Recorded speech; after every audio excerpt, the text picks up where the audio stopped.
Hey, ladies and gentlemen, welcome to the American Vindicta Show. Today we have with us Bob Griswold, Ready Made Resources. Bob is one of the longest sponsors of this show. And before we go to Bob, just want you to know that right now the United States is going through an extreme drought. Here in Texas, we are getting multiple different towns that are announcing that they're quickly running out of water. Even one that has said that they have ran out of usable water for the population of their town. Now, even Las Vegas is announcing they only have about 30 days worth of water for the town. So we're about to get into some hurt, of course, right before midterm elections, all this craziness starts. And we want to bring Bob on so Bob can talk to us about some of the best made practices that are out there for storing water, for purifying water, places that if prophecy hit the fan, you can find water, and maybe even just the different types of way that we can distill it. So Bob, thank you very much for showing up today. It's always a pleasure to have you on. Every time me and you are on, people are leaving comments left and right saying that they've learned so much. And I think you bring such a great gift to the audience with the knowledge that you have, because you're one of the premier guys out there on prepping. And, if you don't know this, you can actually go to readymaderesources.com. Bob has a tremendous amount of preparedness stuff, and you can even call Bob and ask him about your own preparedness evaluation, which honestly, Bob, no one does that, and I know it's out of the heart of God that you do that. So thank you very much for people. So Bob, let's get into it, man. What do we do about drought? Okay, well, first of all, we have to realize, again, let's get the intelligence part of it down.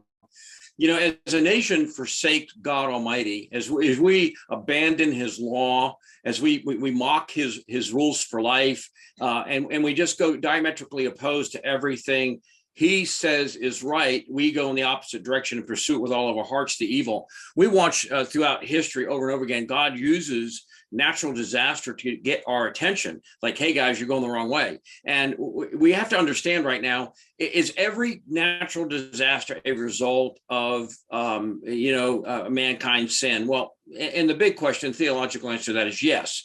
But specifically, not every earthquake, not every, drought, not everything like that is a result of a specific sin that a nation has done. Although our nation, which has abandoned all belief in God now, our military is eviscerating it, obviously the educational system's eviscerated, news media wants to eviscerate it. It's even being eviscerated inside of our churches, to our churches no longer preach the biblical gospel. We can expect God in his nature, which is holy, to bring judgment on the land. So that's the first and foremost thing we have to understand, is that we are probably seeing a manifestation of God's judgment brought upon us. I'm not going to say for sure it is, but I would say in conjunction with everything else, the invasion on our southern and northern border, the devaluation of our money, the complete breakup of our family, the fact that we have our enemy agents being infiltrating our country, the Chinese.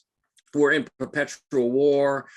We have a sexually transmitted disease rate of about 30% of Americans. I mean, I could go on and on and on and on like this and just say these are all signs. When I see all those coming together and happening over and over in an increasing amount, I would just say there's a good chance that nation is falling under God's judgment. And I would say that we are in late stage judgment right before a absolute catastrophic collapse of the nation. So I think what we're telling people right now is that, 20 years ago, you had time. We're running quickly out of time to do anything.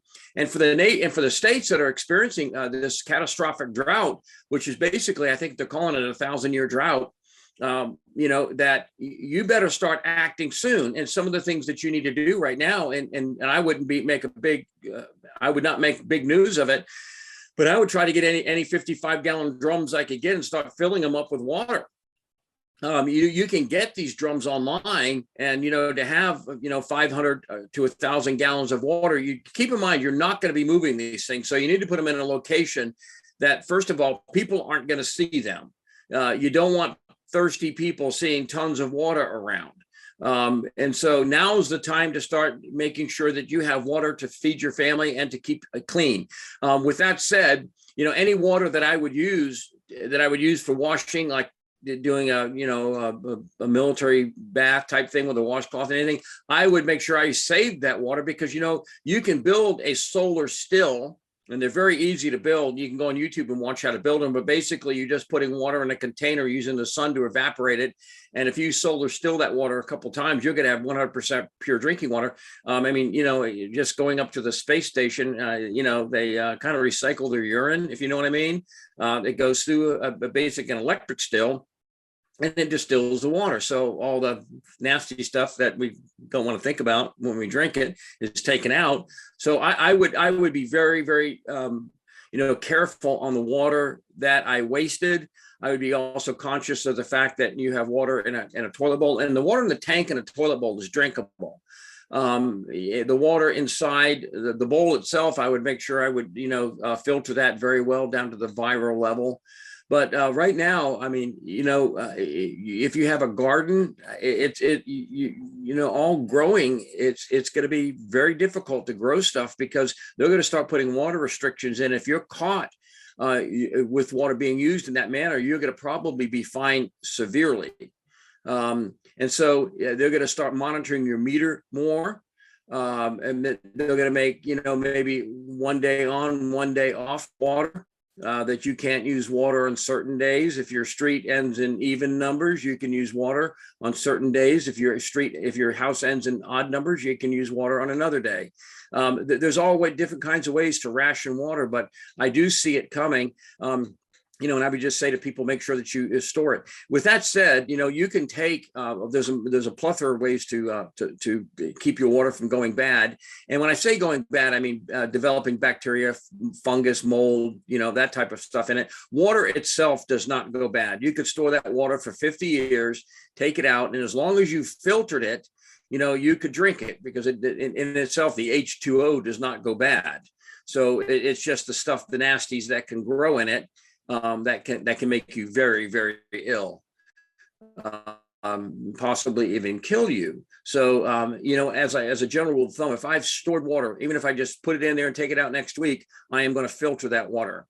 Also, you have to pay attention to regulations, but, you know, storing water, you don't have much rain, but, you know, rainwater collection, ground wells, if they're still operational, they could be monitored. So right now is the time that you'll want to make sure that you have adequate water. Going to the grocery store and picking up bottles of water that you can drink. Caution, the 1 gallon containers of water, like the milk carton jugs of water, those are biodegradable plastic. All you have to do is go online and look at the little triangle symbol on the bottom of the thing, and it'll tell you the nature of that plastic. Milk jugs are very biodegradable plastic, meaning you can store for about 6 to 8 months before you have possibility of having them just start to biodegrade wherever you're storing and start leaking out, definitely within a year. So I would be very hesitant to store anything of any kind of long-term use in a milk jug. The plastic that you would store it in would be the ones that you buy, the Dasani or Aquafina or whatever you want to buy. I would start getting as much of that as I could get. I mean, I would start storing it up. Also, one of the things I use to treat water with is I get pool shock. Now, when you get pool shock, the stuff you put in your pools, make sure you just get the pure calcium hypochlorite. And then there's instructions online. What you do is you make a precursor solution, like a tablespoon in a gallon of water, and, you know, shake it up real well. Then you just take a couple drops of that and put it in a gallon of water, and that will bacteriologically kill, you know, your microorganisms in the water, but it doesn't do anything for filtering it for chemicals or sediments. So that's a whole nother thing altogether in doing that. You know, the other thing people have to understand is that if you're trying to do this in the winter, and even in your Southwest, there's elevated parts in the Southwest where you do have freezing temperatures, water stored in containers that freezes will expand. So you'll notice that if you have it, like if you have a water filter that has water in it and it freezes, the filter has tried to expand with the water and it's probably cracked it. I wouldn't trust it anymore. So keeping a wet water filter above freezing is absolutely critical to do. You don't want to spend your money on Berkeys or Lifesavers or, you know, drinking straws or whatever, and have water and then freeze and notice it's cracked. That would be not a good thing to have happen. And so there's all kinds of ways to keep something from freezing, and or keep one room in the house from freezing if you're subject to freezing temperatures. I don't know. You have any questions, Doug? Yeah. So, I have these things pulled up right here, water purification methods, and I'm just wondering, they're all effective, but there's a difference for the backpacker and the difference for the household. So Absolutely. right off the bat, we have boiling. So the longer the water stays at a rolling boil, the more likely it is that any dangerous bacteria will be killed off, and the minimum suggested period of rolling boil is 10 minutes. It's recommended that highly effective at filtering protozoa, bacteria, giardia, and other forms of bacteria and viruses. So a rolling boil for 10 minutes is when you're most effective, right? Yes. Well, I've heard 15 minutes, but if you can pressure cook it, it's even better because you'll get the temperature above, and then you've really sterilized your water. If you can get it above 212 degrees. If you're at elevation, keep in mind, if you're at 6,000 feet, your water is going to boil at 190 degrees. So you're not going to even get it boiling at that point to where it's going to kill. You would need to probably put it in a pressure cooker so that you could clamp down that pressure and get to the temperature where it's going to kill everything. Because you could check. I don't know if you could type it in right now. What's the boiling temperature of water at 6,000 feet? I think it's 190 something. So the 212 degrees is at sea level, and a lot of mountainous people out in the Southwest. So just keep that in mind. You're not reaching boiling temperature as far as real boiling temperature because of your elevated position. But yes, and as far as addressing the fact that a Berkey's great for your house, but a Berkey doesn't do anything for a backpacker. You're not going to tie that thing to your backpack and hike around with a Berkey on your back. You're going to need different things. I carry what's called a Jerry Lifesaver. That's the actual brand name, Lifesaver Jerry can on my truck. It's basically a heavy duty military grade plastic 20-liter jug. And I can go fill that up anywhere. Okay. Not salt water. The only two things it won't do is salt water and stuff with petrochemicals in it. So any kind of disinfection, whatever, I can fill that up. The thing in the filter you screw on it actually has the filter element in it. The top that you screw on has the filter element in it. And so I don't have to filter the water at location. If I'm using a drinking straw or a Catadine pump, an MSR pump, I'm having to do that at location.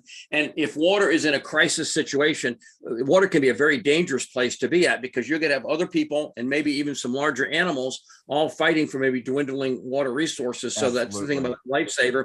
I can go and fill it up and haul butt out of there. And I can filter it because what it does after you screw the lid on, you pump it up, it puts pressure in there, and it comes out without viruses, no bacteria, no spores, takes out the sediments and chemicals of the water. So it's really a very, very good thing. Also, there's another thing that we sell is the NOAA water filter. This is a portable water plant. And I don't want to sound like an infomercial. I'm just telling you the equipment's available. You can put this, has a hose, it runs on a 12-volt battery. It does, again, viruses, chemicals, sediments, all of it. And it'll make 60 gallons of water an hour of pure filtered water. Water everywhere and none to drink. So that's the last situation you want to be in, or being forced to drink dirty water, because even the U.S. military says waterborne diseases will be the number one thing when you have a collapse of a society, because people are going to drink water. I mean, I can go a long time without eating food, but 3 days and I'm dead. So people are going to start drinking water that's questionable. And then also I have people and this is very important, and I wanted to go into this, take some time with it. Well, what do I do if I live on the ocean? What about salt water? Do you know what a carboy is? It's the big 5-gallon jug that you use to make wine in. Okay, it's a glass jug you can make wine in. Well, if you get a cork for that, and you get a piece of copper and make a coil, okay, you can actually paint that thing a dark color, put it out in the sun, and as the water evaporates, the steam goes through that coil, which recondensates it, and it comes out fresh drinking water. It's a solar still.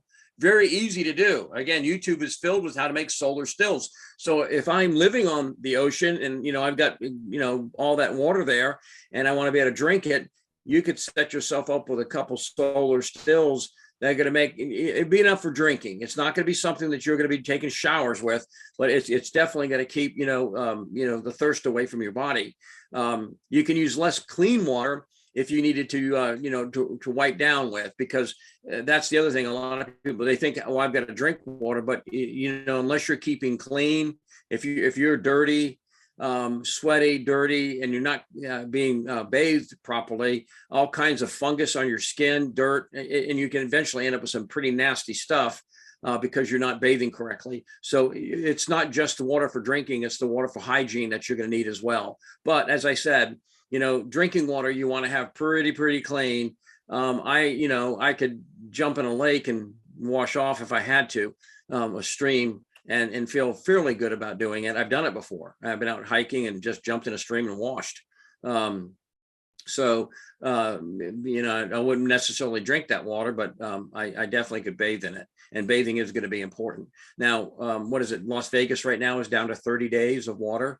Yeah. Lady, I mean, I don't know what restrictions they're going to be called, water hoarders or whatever, but I would definitely be going to the store and buying as many cases of water as I could. I'd learn how to ration the water. If I had, and I think this is another important point, if I had to do work outside, Doug, I would wait till the sun goes down. If I'm working in a garden or yard, something like that, I would wait till, I wouldn't go out there at 12 o'clock. When, me, I'm a sweater. I go outside and just water pours out of me. I would go out after the sun goes down or early in the morning before that real brutal temperature comes out and starts cooking you to death and, baking off all the water in your body. I would do outside chores at night or early in the morning. Before the heat really gets to me, and then do that so that when you reduce your water usage, if you can still have electricity and you can get inside of a cool room, you do need to cool down, because I think you're going to see a lot of people when they have water deprivation, heat stroke is going to become a more and more common thing. And you're going to have some, it's not going to be pretty. Again, I think our nation's under judgment, and that's what I can say. And, be warned. Even if you don't buy the stuff from me, be warned. I'm not asking you to buy, cases of 24 Dasanis from me or Aquafinas, but I would definitely be out right now buying all the water I could get. Yeah. And, you got to think you need to have a gallon of water a day per person, per family. Minimum. And then you need to have water set aside for, cooking purposes, the hygiene purposes. Let me tell you something. In Iraq, when we were gifted shower trailers, which was just amazing, within about a month, they got mortared because, that's just a morale killer. But we were doing, baby wipe baths, taking bottles of water and putting them in a milk crate on the top of a roof, and had our engineers set up to where we'd undo the bottles of water and just slowly pour it over us and then back. And, you got that twice, once to scrub and once to wash off, and you're done, kicked out. So it sucks, and you will get filthy. You will get sick if you don't bathe regularly. And let me give a little bit of a wives' tale out to people, a word of warning. Just because water is flowing over a stream or over a river, does that mean that it is now filtered? No. I remember my grandfather telling me that garbage on the cattle ranch years and years ago. And, as stupid kids, we would drink right out of the stream, where the cows are drinking out of the stream, and up the stream from there, the hogs made a waller, and that's how, foot and mouth disease comes in. Back in the day, especially, these outbreaks still happen in Africa, as you and I will know. Cholera is typically spread through the water well. It's a killer. Is when you're in a period of dehydration, cholera causes advanced symptoms of fever. Dehydration comes through the fever, through vomiting, through diarrhea. Pretty much it's vomiting, diarrhea, you die, unless you find a very common, easy cure for it. And cholera is relatively easily curable. It's easily treatable, but you have to treat the water. So once again, it's why we're telling people, if you find yourself in that situation, where I'm just going to go scoop my hand in the water from the stream. You're taking yourself at a major risk by doing that, because the amount of bacteria and viruses from animals, from decomposing animals that are inside that water is just, it's bad. I remember when I was stationed in Hawaii, they stressed, do not drink the water from the waterfalls because of the amount of the local pig population. And pigs will walk, they'll find the water, they'll waller in it, they'll defecate in it, they'll urinate in it, and they're filthy animals, and then, a mile down the stream, you're over here playing with your buddies, drinking the water, and you don't know what's going on upstream. So, just real quick, the 6 simple ways of purifying water: boiling, filtration, chlorine, iodine, purification tablets or drops, and then we have the combination of filtering and disinfection. So, and then you got a distillation in there also. Yes. The solar distiller is a very, very good tool, and you can build one from almost anything. And for the people on salt water, you can even, you can do fresh water the same way, but solar distilling water, making fresh water from seawater would be a very critical thing to do, because there's a big coast around America and all that salt water there, and people are going to want to drink it. But if you know how to distill it, and you're going to get some valuable minerals out of it when you clean it out, because what's left behind is all the salts and stuff that your body does need, but not in the measure that'll be in there. So you're going to have that, but solar distilling it, and I've done it with a carboy before. Carboy is like a 5-gallon glass jug, and you just cork the top with a coil on it, and as the water evaporates, it goes through that coil, and the coil condensates, and it drips out as clean drinking water. Occasionally moonshine as well. Well, occasionally moonshine. The worm and the thumper. We live in Tennessee. It's not occasionally here, I don't think. That's commerce. Yeah. So, we talk about what happens all the time, Bob, whenever people lose power, when people don't have food. Water, I honestly think, is a more significant stressor. If you lost power and you don't have the ability, like me, our farm has a well. So if we lose power and I don't have a generator, which I do, and I don't have the ability to get the water out of the ground, if you were having to scavenge, where would be the most common places besides large bodies of water, which is where, hey, just like, in the Sahara, that's where the crocodiles and the lions meet the antelope and the zebra. Where would you scavenge water carefully? And I want to say this before I shut up. The life straws, good devices, they work. Anything where you're having to sit there, like the Katadyn pumps, good devices, they work. Anything where you're having to put your eyes on the water and not look in your situational awareness, your back is against the enemy, is not safe. If you're going to do that, do it in pairs. Don't do it by yourself. If you have to do it by yourself, I would say collect your water at night. Yeah, that's the whole thing of operation at night, which goes as it just brings up the question of these over and over and over again. I did a program today with somebody, and we were just talking about the need for those, and thermal is that I can go out and operate at night when it's going to be cooler. The sun's not beating down on me, so I can operate in a cooler environment. But I've been in places, I remember I was training with John Lovell one time, and we were doing a night op, and man, I had my Camelback filled, and it was brutal outside. And man, you suck that thing down. I think it was 3 quarts or something like that I had in there. Man, you really had to watch it, because you could suck that thing down in just 15 minutes. It was all gone. So again, pacing yourself in an environment that's naturally hot to a place where it's not quite as hot, and that's definitely from day to night, pacing yourself in that environment.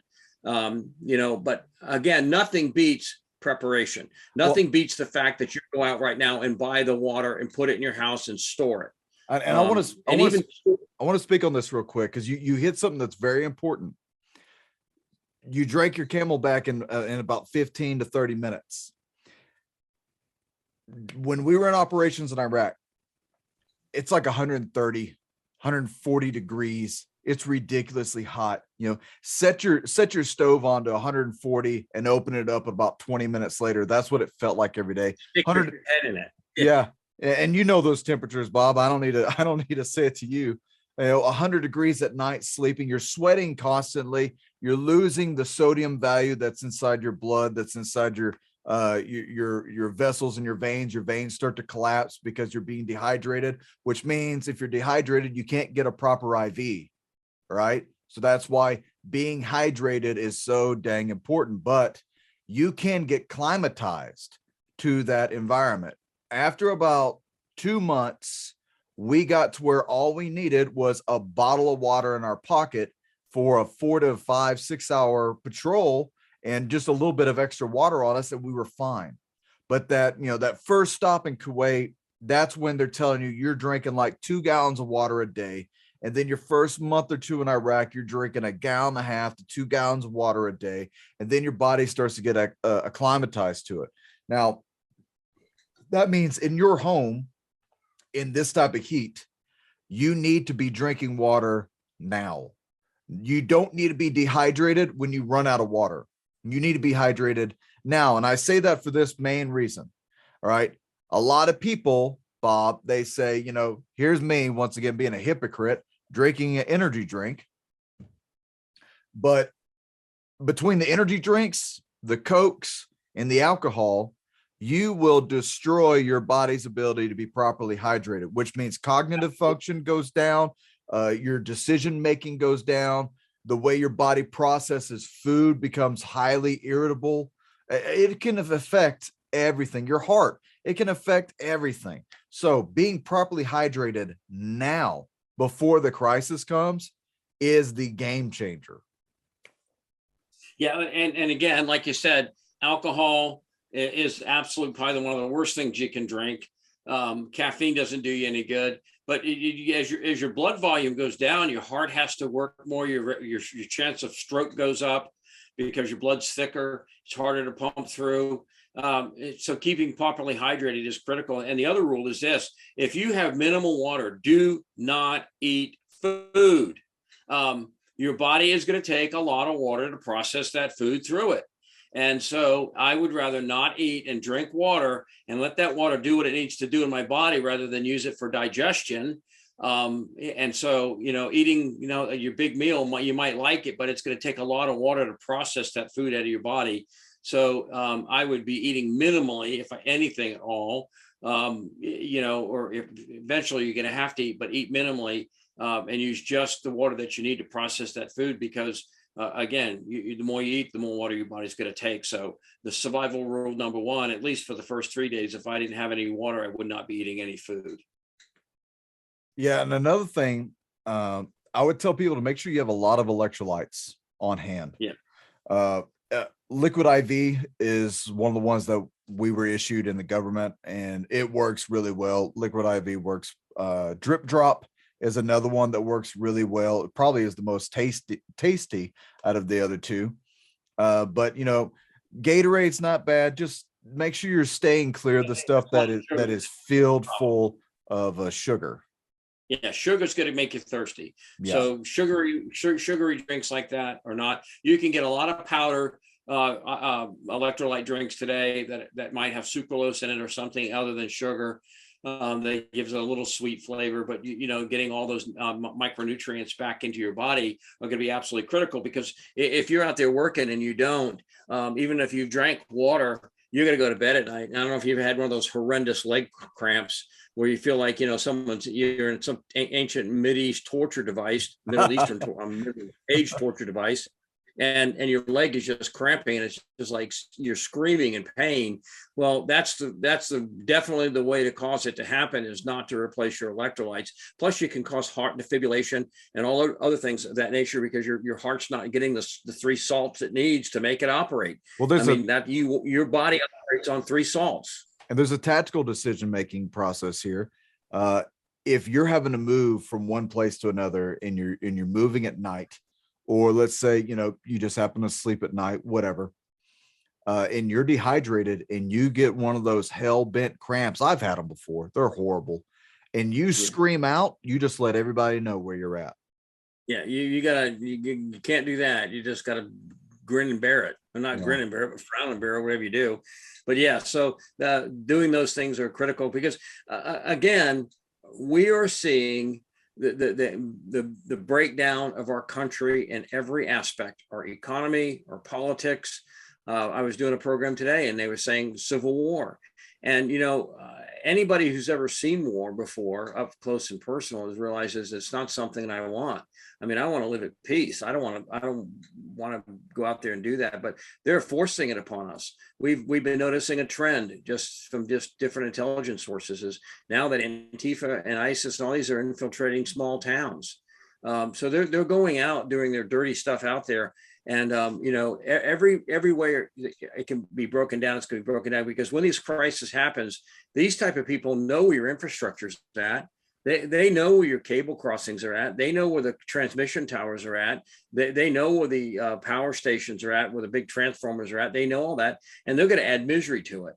And so, this is what you're going to have to plan for. They already say they're going to do it. We see that they've done it in the big cities where they've taken over. They just start destroying infrastructure very quickly. And so, Doug, we're in a real crisis in our nation right now, a real bad place. And you can decide, do I want it bad or do I want it extra bad? Because the unprepared are going to have it unbelievably bad. I mean, they've not even taken the thought of maybe I should get some extra water in my home. No. If you have those quart bottles and you drink, that's 4 a day just from drinking 4. So if you buy a 12-pack, that's only 3 days worth of water. And so just think about how much water you're going to need. It is always the weak point in everybody's preps. Now, fortunately, if you have a spring-fed pond on your property, or you have we have a deep well on our property, and I have one of the old-time hand pumps, so I can pump it out of the ground there. Not the best, not the fastest in the world, but it pumps out nice clean water. So if electricity goes down, everything goes down, you're going to have it. And those people on wells, if, push comes to shove, there's a thing called a well bucket. So if your electricity goes down and you're on a well, there's a way to get water out of your well. And that's just to get a piece of PVC 3-inch or so, and put a check valve on the bottom. Now the check valve, when it hits the water, opens. When you try to pull it up, it closes. So you get it on kind of backwards from the way you might normally think. And then you put a bolt through the top, drop it down with a rope. When it gets into the water, it's going to fill up and you can just pull it right back out. That check valve is closed and you can pull water out of your well that way. No electricity needed. It's called a well bucket. Now we sell them and make them, but you can build one yourself fairly inexpensively and do that. And I would also probably consider getting a pulley, because pulling it up like this, is going to be fun to do, especially if it's 200 or 300 feet down. You're going to want to definitely have a pulley to do it. Build a little tripod over your well and put a pulley up there, then use the advantageous force multiplier that a pulley gives. So those are some of the things I would definitely look at doing. It's really time to make this assessment. And on top of that, we've also mentioned, as water goes down, the threat from fire, and I wouldn't be a bit surprised, Antifa, they threaten to use fire. They have starts fires. Yeah. They've been caught setting forest on fire. They've been caught doing it. Yeah. When we were operating up in the Northwest, we were getting reports of Antifa was taking chainsaws to telephone poles. And this was 2020, 2021, taking chainsaws to telephone poles. We know that part of the big fire that happened in Washington and then into Oregon and spread over to Idaho and Montana, unfortunately, was actually caused by Antifa. They won't fully come out, but the intel is there. So you have groups like the ELF, that's the Ecological Liberation Front, whatever the hell they call themselves nowadays. They're always saying that fire is one of the best ways that they can use the ecological terrorism. What would be, let's say, and I mean, right now I'm shocked, Bob, that we don't have the wildfires that we normally have this time of year. I would expect, we would have had some really bad ones so far, but we've been blessed not to, but they're probably coming. What would be the average thing that you would give people who are in the path of the wildfire? What can they do to take care of themselves? How should they prep? And should they stay and fight the fire with their water hose, or should they just pack up and leave? Well, I mean, fighting a forest fire with a water hose is a not a winning proposition. There are people who die every year doing it. Yeah, yeah. You need if you don't have a major fire engine hose, 3-inch hose or something. In fact, you're not going to even make a dent in it. That water is going to evaporate long before it even hits the fire where it does any good. It's just going to turn into steam 100 feet away from the core of the fire. And so, the things you can do is make sure you do a fire assessment. You can get them online. Make sure there's nothing that burns in your yard. Make sure you keep all that stuff out of your yard. If you can, I don't know what your HOAs or whatever, if you can cut down a tree line, I wouldn't want, trees right by my house if I'm in a high fire zone. So that you can keep that at bay. Granted, a huge forest fire, you're probably going to lose your home. But if it's minor, you can prevent trees from around your house catching on fire. You can use a hose to keep your roof wetted down so that embers do not start it on fire. That's where metal roofs are always the best. Shingle roof is okay. They're generally fire resistant, but if you have like a cedar roof, shake roof, or something like that, my gosh, that's just a tinderbox waiting to happen. Ceramic tile roofs are good. But to that effect, also having a good quantity of fire extinguishers. If water is in short supply, you might want to have some fire extinguishers around to put out. I always recommend getting a halotron. You can't get halon anymore. If it's inside, halotron is a gas. I don't know if you've ever torched off one of those powder fire extinguishers in a home.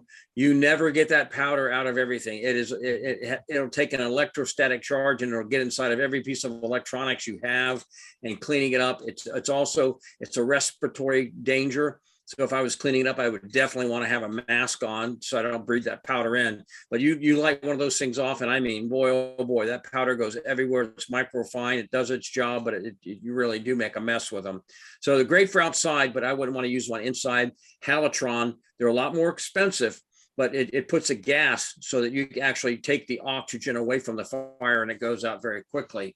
It suffocates the fire.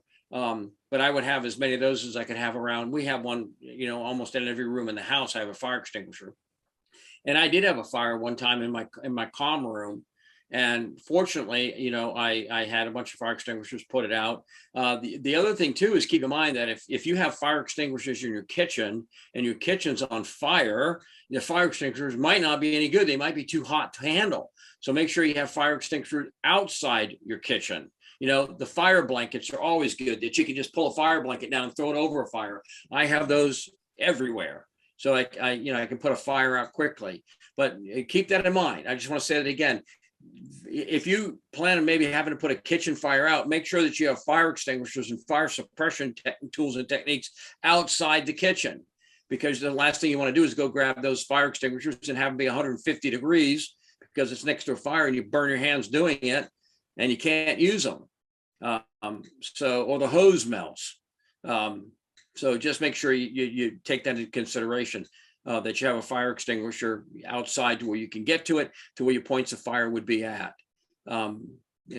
Just take that into consideration, because Antifa says that, and I know that fire is their friend. They're going to burn you out. Well, I remember a little bit of intel that we got years ago. That Antifa was saying that they were going to start going out to the farmlands, to cattle ranches, and they were going to set the hay bales on fire. They were going to set the hay barns on fire, and even to the extent that they may try to kill or injure cattle. Now, honestly, Bob, all you really have to do is just set the edge of the wood line on fire, depending on the wind, and let nature do its job. Okay, yeah. A wheat field. When the wheat field's dry, or if you're doing corn, where the corn dries on the stalk, you can light it on fire and it'll just turn into a huge fire right away. And so these people are well adapted to these terrorist techniques. They're being trained by world-class terrorists on how to do this stuff. Again, it goes to the need of preparation with night vision and thermal. If I see somebody trying to light something on fire, I'm just gonna say I'm not gonna treat it well. If you want to play gasoline and matches, be prepared to pay the price for it, especially in a crisis situation. You know, be prepared to pay the price, because that's not something that's going to go over well. And you know, it's so easily to get you know, fuel today, gasoline, diesel fuel, whatever you want to get. They can stockpile that and use it to burning things down, including yourself. So fire suppression tools are very, very important. Hey, you know, one thing that I do consider, and I've thought about this myself. I haven't tested it, and I don't know the practical application for it, but you can get field sewage draining kits, you know, just a water draining pump and a water line pushed out, and you can drain a stream, a pond, and push that water from one end of your property to the other. But one of the things that I've actually considered is that you can get the, you know, big 100 to 500 gallon tractor trailer. Well, actually, you can pull it by an ATV, but a trailer mounted water trailer. All right, it's got a big 500 gallon to, I think some of them are as small as 150 gallon tank on there. And if you just had one of those little you know, water ejection generators, man, I could just throw a hose into it and run it right through it and bring water to where I need to. But even then, 150 gallons of water, 500 gallons of water, you know, if your house is on fire, maybe that'll work. But the wood line, you're not going to do anything. You're not going to even make a dent. And I got asked this question last year, Bob, when the fires got really bad in Arizona and New Mexico. And I was talking to a lady who, you know, she owned a ranch, and she was right in the path of 2 different fires. And I said, listen, lady, the best thing you can do is let your cows and horses go. Hopefully you can collect them later and get your stuff and get out of Dodge. You know, I would already have my stuff packed now. I wouldn't, you know, some people really, you know, that's all they have. All they have is that home. All they have is that farm, and they'll fight tooth and nail for it. But you're not going to win from a forest fire. No, unless you have an underground shelter that has sealed valves on it, because if you have an underground shelter that has air going into it, it'll suck the air right out of that shelter and you'll suffocate to death. It happened to Germans that went down to the subway during firebombing. It just sucked and burned all the air out, and they suffocated. So you actually need a bomb shelter, some type of shelter underground with some type of blast valve or valve that you can close off so that the air does not be used to feed a fire outside. And then you could basically weather it underground, you know, 4 feet underground if you had a sealed container.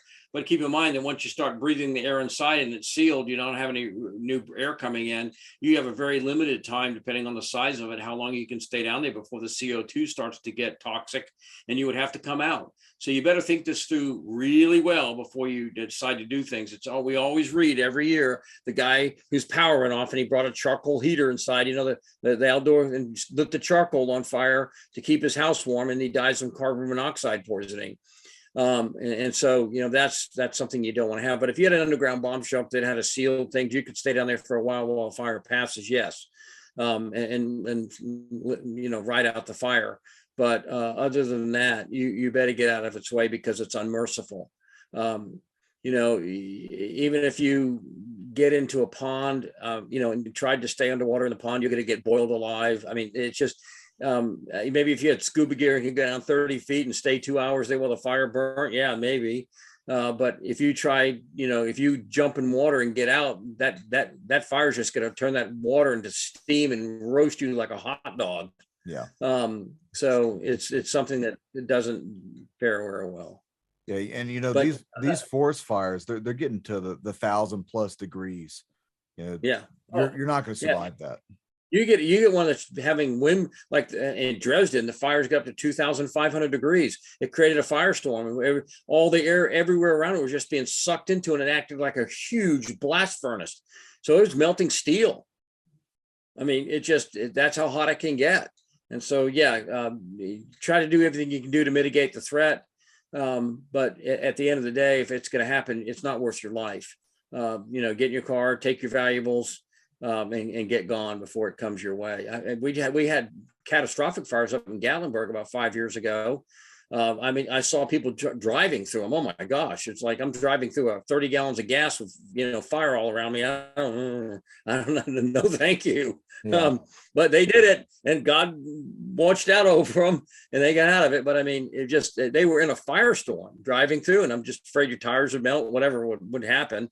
And at that time, again, radio communication, because the transmission towers, the ones that your cell phone works on, all those things are going to burn down, and you're not going to have any cell phone service. That's why handheld radios are so important. Contact point A to point B. There's no wires that need to connect them. You can talk to neighbors with handheld radios even after the cell phone towers burn down, and you can't talk to them with your cell phone. Again, going back to the necessity of having hand operated radios. Yeah, so. It's one of those things that I think we're all guilty with this. We're preparing for the end times and whatever the flavor of the apocalypse is. The firestorm is the one I don't want to be a part of. That's the one that, no thanks. Me personally, I'm packing my necessities as I know the fires approach, be contacting my volunteer fire department or my city. And I'll be asking, where the wind's blowing? Is it coming my direction? I'm going to have all my stuff packed. And the moment they say evacuate, I'm gone. I'm absolutely gone. I don't want to become a crispy critter, a burnt offering, whatever. And so, we take it seriously, but there's a lot we can do to mitigate the threat. And so we want to do that up front, the fire suppression techniques, fire blankets, and also being able to treat people that have had burn injury. A lot of people don't understand that one of the major things you die from with a burn injury is dehydration. Mm-hmm. You have an open wound. There's no skin holding the water in anymore. It's been burnt off. And you have to treat that really quickly and get that covered with something so that dehydration does not become a problem. Infection is also a huge problem. You can look up lavender oil, 100% cold pressed organic lavender oil. Don't buy, the brand X type, because it's probably fake. Just add something that smells like lavender in it. But, lavender oil is more effective than morphine at taking burn pain. I know from firsthand experience that. Plus, it's highly antimicrobial, which keeps the microbes down. It won't stop the fact that if you have burnt skin, you have to cut it off. It's called debriding the burn, and that can be very, very painful. Screaming at the top of your lungs, painful. I'd want somebody to give me some fentanyl or something to knock me out if they were doing that to me. But if you didn't have that, then whatever. But keeping that wound closed where infection can't get into, dehydration can't occur, because that's the big thing. Your body just dehydrates. Yeah. That'd be a wet. Yeah, that'd be a wet dressing. Yeah, something a gel type dressing. They make burn gel, makes one that you can put on a wound, and it's a jelly-like compound that helps hold the moisture into your body. And again, going back to making sure the person stays hydrated. It's absolutely necessary, because they're going to lose water at a lot quicker rate. So those are just some of the things that you take into consideration as we see the manifestation of judgment on this nation more and more. We see the food supply being attacked. We see our electrical grid being attacked. I mean, I just thought it was amazing that, they say that the Southwest is going to experience brownouts this summer, and all of a sudden there's a bomb goes off, or some type of electrical explosion goes off at Hoover Dam. I don't know how much it degraded the ability to make electricity, but if they don't have any water soon, they won't be making it anyhow. So it's just, the electrical grid, the communication grid, food supply, water supply, all these things we see happening to this nation right now. And the foolhardy can go on and just say whatever they want to do. It's always this is that. They'll be able to take care of us. The government will watch out over us, supply for us, whatever. But it's not going to happen. These people have proven one thing: the only person they're concerned about is themselves. Yes. I mean, that's the only people they're concerned about. I mean, Nancy Pelosi's insider stock trading deal on the chip deal. I mean, that's what they're looking out for. They're going to make hundreds of millions of dollars, and they don't care about you. That money that goes from the government coffers into those stock companies, the stock companies go up. It's a direct result of taxpayer money. So they're basically stealing taxpayer money through insider trading. They don't care about you. If they cared about you, would they be sending $40 billion to Ukraine while Americans are suffering? It just, they don't care. So it's left up to you to care and take care of your family. And, food, water, communication, protection, all those things are going to come into play, I think, in the next, year or so in this country, as we are in a full-fledged Marxist takeover of this nation. There's fighting back, and it could quickly turn kinetic. I mean, I think we could be in a kinetic action where we have actual two sides in this nation fighting each other, or three sides or four sides. I mean, because right now there are so many different factions in this nation where we used to be monolithic. We're not monolithic anymore. And so you could have religious groups fighting each other. You could have political groups fighting each other. You could have economic groups fighting each other. You could have, environmental groups fighting each other, fighting whatever. It's just, we have built a perfect storm in this nation, and it's coming home to roost. And I just say this: God is always faithful in warning his people ahead of time that judgment is coming, judgment is here, get ready for it. Ignore it. But, I always tell people the parable of the 10 virgins. The 5 wise virgins who stored extra oil did not give their oil to the foolish ones. I won't have enough. Hey, lady, I don't have enough. Go get your own. And at that time, it was too late to go get more. Yeah. So, you just take it for what it's worth.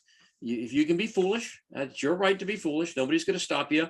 But if you're, HBO or, you're whatever, you spend your money on, satellite dish, beer, cigarettes, whatever, are more important than your family's food and water necessities. And, who am I to argue with you? But don't come to me when you've been foolish begging for something. And I realize I have enough to take care of my family, and that's it. I mean, just realize that's going to be the case, and you're going to probably not fare well.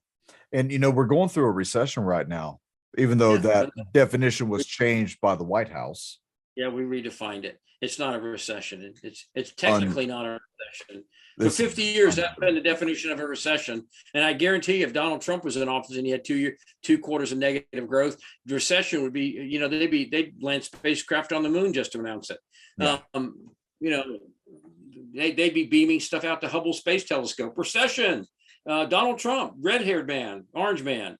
But now Joe Biden, it's not a recession. Listen to this. Customers, the bank called Customers Bank is closing more than half of its Pennsylvania branches amid the digital push. I told this story a couple shows ago, but I went to my bank, and it's not this bank, but I went to my bank, and they told the bank teller who was there told me that we will be going to a digital currency come next year. The planned economic collapse they're expecting with the housing collapse kind of to be within the same area is around February. All right. Yeah. So, and that means excuse me, that means you can't buy any more food because they'll control food supply through economic digital currency. Oh, you can't buy it. You're not in the right group to buy it. You've already bought it for the month. Whatever it'll be, they'll control how much you can buy. So you just be able to buy just what you need to basically subside on. So that day, the prepping is over. It's over. And it's not hyperbole. I'm not doing hyperbole. It's over. Because they're going to quickly use it to control every aspect of our lives. I mean, I'm just reading now that good grief. I mean, they're talking about taxing relations between men and women. I've read an article coming out of the Great Economic Forum concerning that. I mean, it's like, good grief, Hunter Biden can probably pay off the national debt if he pays taxes on that one. Well, Klaus Schwab of the World Economic Forum, the emperor himself, the evil emperor, he came out this week and he was talking about how people need to let go of their cars. Screw you.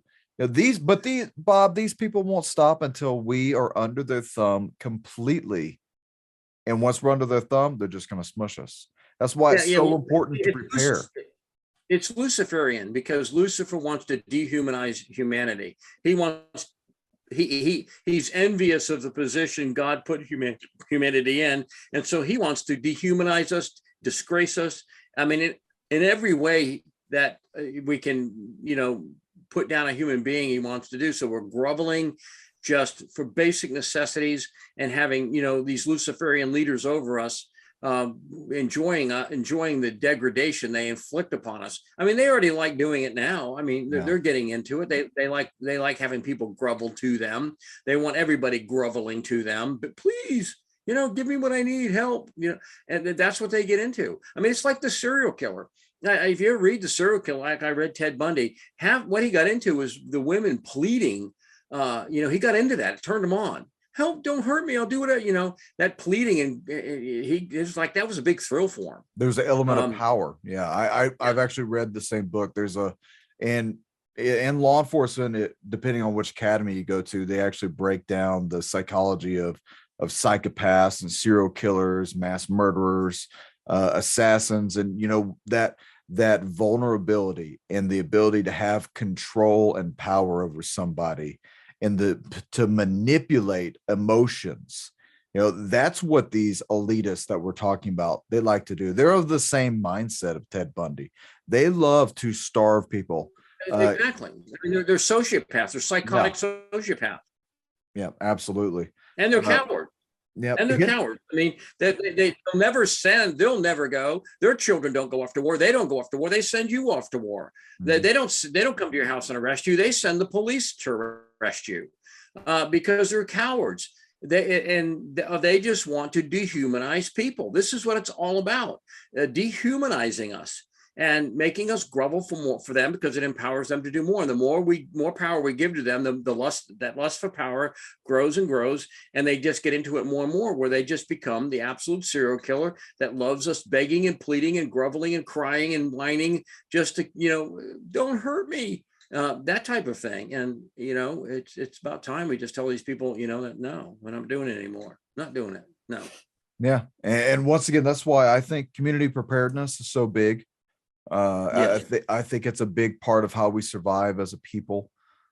Individual preparedness, obviously, teaching your children how to be in the preparedness mindset, getting in shape, getting your training, praying, getting your preps in order while you got them. Let me say something, Doug. Community training, community preparedness is not communal preparedness. We don't throw everything into a big bucket and everybody gets to pull out what they need. That's not what I'm talking about. If I have stuff at Ready Made Resources, I am going to open it up to the community, but I'm not just going to give it away. There's going to be an exchange system where people feel like they have to earn it in some way or another. There will be a level of charity that we do experience, but it's not a commune. It's not communal living. It's community living, to where that each person is still the individual. Each person still has the talents that you pay them for doing. You work within that. I still pay the people for gardening and get what they want, even if it's by my labor or whatever I have to negotiate to get what he has. It's not like we just take it all and put it in a big bucket and everybody gets what they want. That's not what we're talking about when we're talking about community preparedness. That I just want to make that really clear. That is not what we're talking about. Yeah, what we're talking about is a community. Yeah. When it's Jamestown, 1611 Jamestown, 1611 Jamestown. That's what we're talking about. Everybody in the community, each individual puts into the community what their bills, but they get reimbursed for it. There's payments somehow of exchange of commerce. You set up an economy, even if it's a local economy. You set up that economy to where you have people, a carpenter doing this, a mechanic, whatever it is. They're working, the guy giving the food, and that's how we talk about setting it up. But we don't, it's not just, the communal thing like the 1960s hippies that went off into the desert and lived as a commune, everything was in common, including the women. That's not what we're talking about. It's community living, not communal living. That's right. Hey, we got just a couple minutes left. Can you let people know what are probably some of the most preferred items that you're selling right now? Things maybe running out of stock. Well, we have the Lifesaver jerry can, the one I mentioned. We got a bunch of blue ones in, like they're water blue, and Amazon sells them, I think, for $3.49. We have them on sale for this week for $2.75. So it's pretty good. It's pretty good savings with that. If you get the blue one, now the other colors are still the more expensive ones, but the blue ones are $2.75, and that includes the shipping. If we have some Berkeys in stock, we have the Sawyer mini filters, the drinking straw, and I prefer the Sawyer. I think it's a wonderful filter. All that's in stock. We have different ways to treat water in stock, but people can call me and I'll walk through their plan with them. 800-627-3809. We still have an adequate supply of nods in stock and thermal. Again, especially in a drought situation, I'm going to want to be out at night, working at night, and those nods come in very, very handy to see what and who's around me. So, hey, I had a question on the nods real quick. Is the financing available for nods? yeah. I mean, you can get a good PVS 14 for about 125 to 150 bucks a month, depending on your credit score. But yeah, so you can get a premium grade, military grade night vision, which you're going to see white phosphor, auto gated. You can see hundreds and hundreds of yards away for 150 bucks a month, say. If you finance it online, just when you're checking out, just go click the pay over time button, and we'll get it to you. And the good thing is you get it right away. It's not like a layaway program where you got to finish paying it off before you get it. You get the night vision right away, and so you'll have it in your hand. Because I just think it's going to be. I think the people that thought, well, it's too expensive for this, I don't need it, and whatever, I think they're going to really regret when they figure out that I need this, and you do need it. Absolutely, hands down, need it. Absolutely. To me, it's not even an option to think about. You need it because you're going to have a bad element out at night, and you're going to have to mitigate that. Yeah. There's an absolute reason why in the military we use it. It's on your person at all times, and there's a reason for that, because it is the game changer to own the night. It really is. Yes. All right. That's all we got for you guys right now. Make sure you stop over at readymaderesources.com. Give Bob a call if you have any questions. Also, I'm going to be teaching a active shooter awareness and reaction course out at Ready Made Resources. That's going to be the first weekend of September. So that's a Labor Day weekend. So that's going to be 2nd, 3rd, and 4th. If you want to join, please join us. We're going to have a lot of fun. There's going to be a tremendous amount of training that's going to be there within those 3 days. A lot of medical, a lot of tactical, a lot of shooting, but a lot of thinking, a lot of scenario-based training and hands-on stuff. No pressure. We're not yelling at people. This isn't boot camp. Me and Jamie Walden are going to be there. We're going to be walking people through, and it's for Bob. It's for people of all different types of experiences, from the very basic beginner to the most advanced special forces, astronaut, jumping, plumber. I don't care who it is. If you need the training, come train.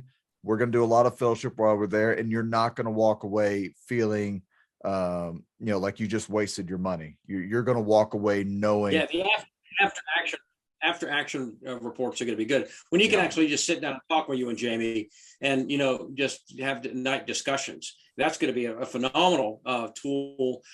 They can go to my website, readymaderesources.com. Right at the top, there's a banner that says training. Click that. It'll take you to the course. You can pay for it online. And I just want to know, we do have it built into it. It's a $50 classroom fee that I have to run the generators and get porta johns and all that gone. So that I have that for those. But they get the $600 goes right to them. And so you're going to help support two good guys, Doug Thornton and Jamie Walden. And plus learn an incredible amount of stuff, which I think will save your life in the days to come. Absolutely. Well, Bob, thank you very much for coming on with me today. Ladies and gentlemen, my name is Doug Thornton. This is Bob Griswold of Ready Made Resources. We're out of here. Stay frosty.